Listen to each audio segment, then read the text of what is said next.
Wait lang, kumukulo na. Kape lang ang maibibigay ko sa'yo. Yung train, dumating na. Kukunin ko lang yung kape sa second floor.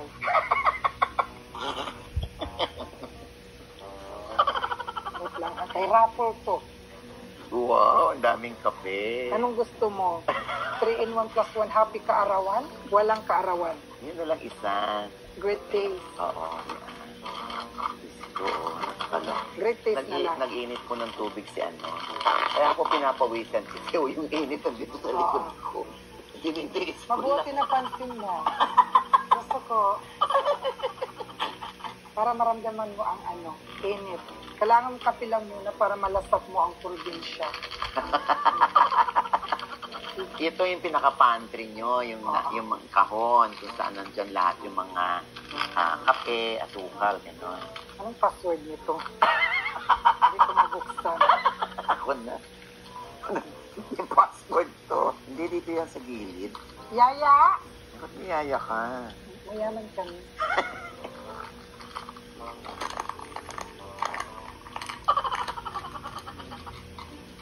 Thank you so much. See?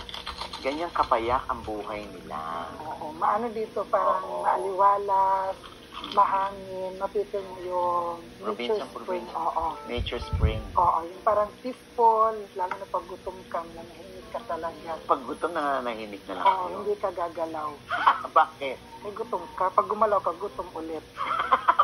Alam na alam mo, no? Open-minded mo yan. Asan isang kape? Na-overwhelmed ako sa'yo. Ayun pala yung kape. Nakakaloka. Ayan. Okay lang, kape lang. Okay lang naman. Yung iba nga, walang pangkape. Ano? Dapat i-appreciate na. Diba? Anything goes pagdating sa ganito payak na pamumuhay.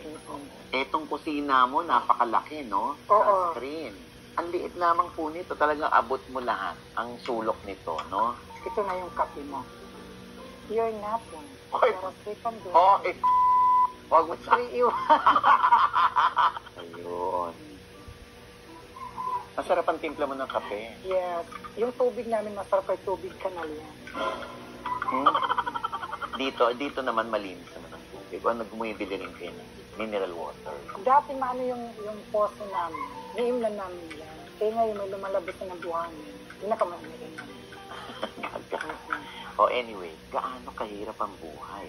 I mean, nakagisnan mo na ang ganitong klaseng buhay mo na dito nakatira at an early age, nag-work ka. Dati grabe yung hirap ng buhay namin. Lalo na pag oras na yung pagkain, wala kang kakainin. Si nanay, nandun naman siya, naglalaba. Dati okay naman yung buhay namin. Yung buhay pa yung tatay ko. Nakakain pa kami 3 times a day. 2010 yung bata pa ako nun. Yung namatay na yung tatay ko, yung ko na-feel na maganda talaga yung kompleto pa yung pamilya mo. Eh, nung nawala yung tatay ko, para kaming napilayan.